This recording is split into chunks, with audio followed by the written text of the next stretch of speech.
Real quick, I haven't done it for a really long time. This is the only IDI I still have in the fleet. Dad uses it as his. I have 3 children, so the Tahoe and the pickup bed when I need it, but I need the seats, so just how it is. But even though it's my old truck and Dad uses it only when he needs a truck, it'll make its way back to me. He's getting old, 73. But this is a walk around on the one I called War Horse, and I've made a couple videos, but I'll just do. She's rusty, crusty. I don't even know the mileage on it. When I get in the cab, I'll read it to you.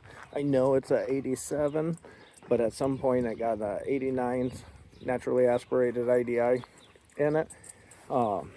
Transplanted to it for whatever reason. The 5-speed ZF5 is a little noisy and growly to where there's like a second layer of carpet to hush it up inside the cab, but it is what it is.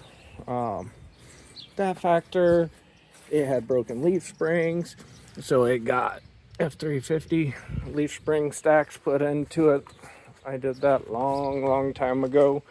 So anyhow, primitive. Lots of things are Jimmy rigged. There we go. Sorry for the zoom up, but things to point. Air's free, so that's just how we roll with it. I have looked. I can't find the cap. Must have tossed it in a scrap pile. But going here, I omitted the factory Ford filter head. Robbed this off a combine that was broke down in the field, never getting repaired. Simple, easy, huge fuel filter. Enough capacity, only needs done once a year.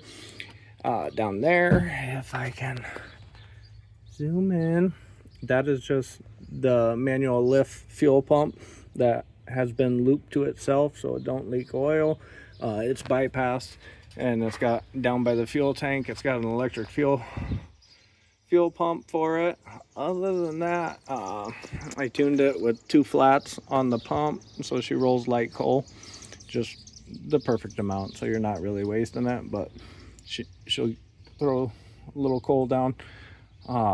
Let's see, solenoid, I will go inside for you guys. It's push button start. The tumbler went to shit, so on, still on, but it's push button override starter solenoid to turn that over. So just trying to explain and touch base. It's been so long, and somewhere in there I had a crash and I kind of forgot some of the stuff I've made video wise.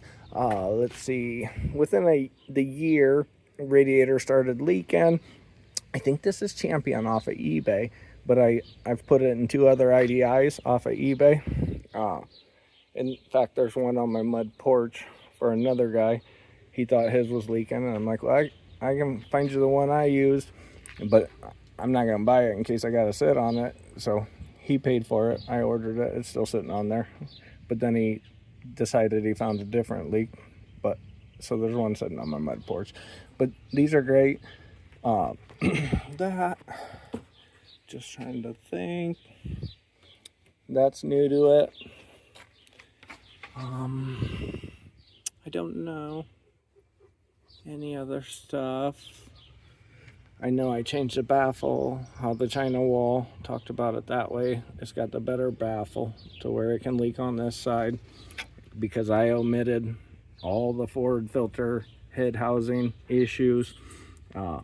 So literally it could piss drip diesel fuel, but it won't affect the pre-pump side.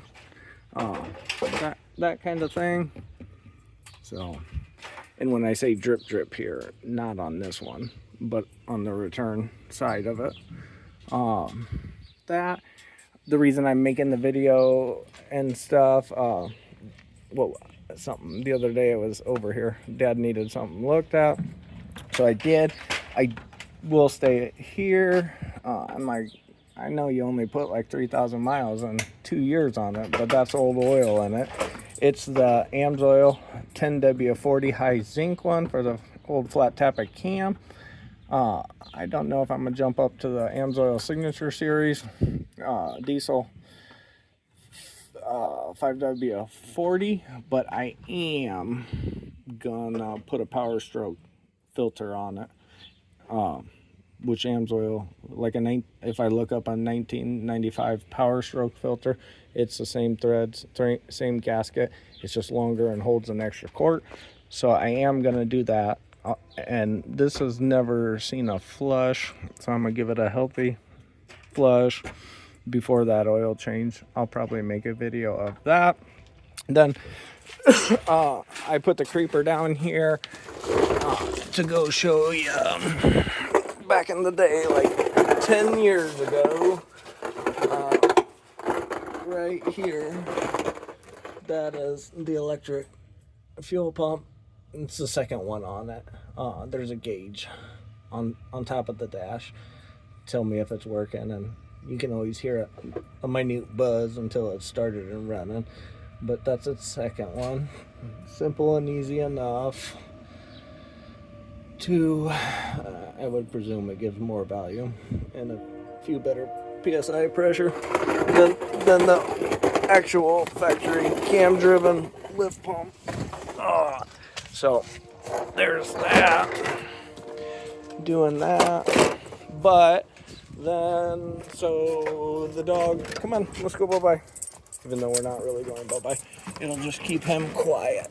So let's see here how this old thing's cobbled together. I love these IDIs because they're like a prepper truck. It run on, excuse me, 80% veggie oil, 80% 10W30. There, so turn all the way on. That one right there, wait to start. It doesn't need it right now because I did zip it over here. This down here would be dead of winter. If I want those glow plugs to heat another 5 seconds, another 10 seconds, I can hold that button and override the glow plug. Then over here, the starter solenoid override. There she be. It looks like 99,672. I would say it's every bit of 199. But being the second motor, it could very well be in the 200,000. I don't know. There. So she barely fudging, but that tells me my electronic fuel pump pumping. So that's just a quick rundown. What are you doing? You don't know what to think. He's only riding this as a puppy. So and then back to off. I'm trying to think. I don't know in the comments anything else you want to know about it or whatever. Come on, puppy. He's like, we didn't even go anywhere, Dad. His name's Thor. He's always looking for his hammer. That wraps it up. I guess probably next video would be the oil change. Whichever one I pick, stick with the 1040 high zinc or bump to the signature series. I do have an AMSOIL customer that loved the 3000 1030 series. They discontinued that, and so he's like, what am I gonna do? Because he particularly runs it in his gassers and his diesel, and that's the only thing he gets at the shop. He buys a 55-gallon barrel every year, and that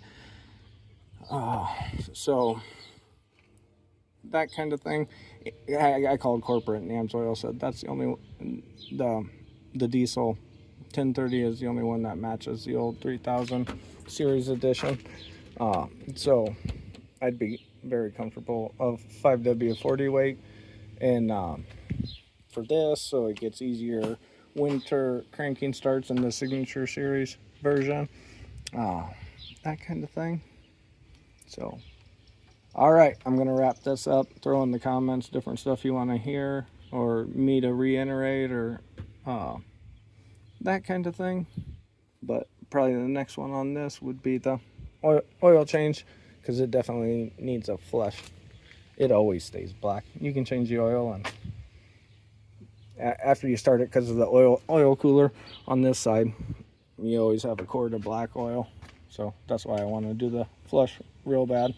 That way it gets a much better drop, and residual will stay in the oil cooler, and do a little extra scrubbing through this oil change.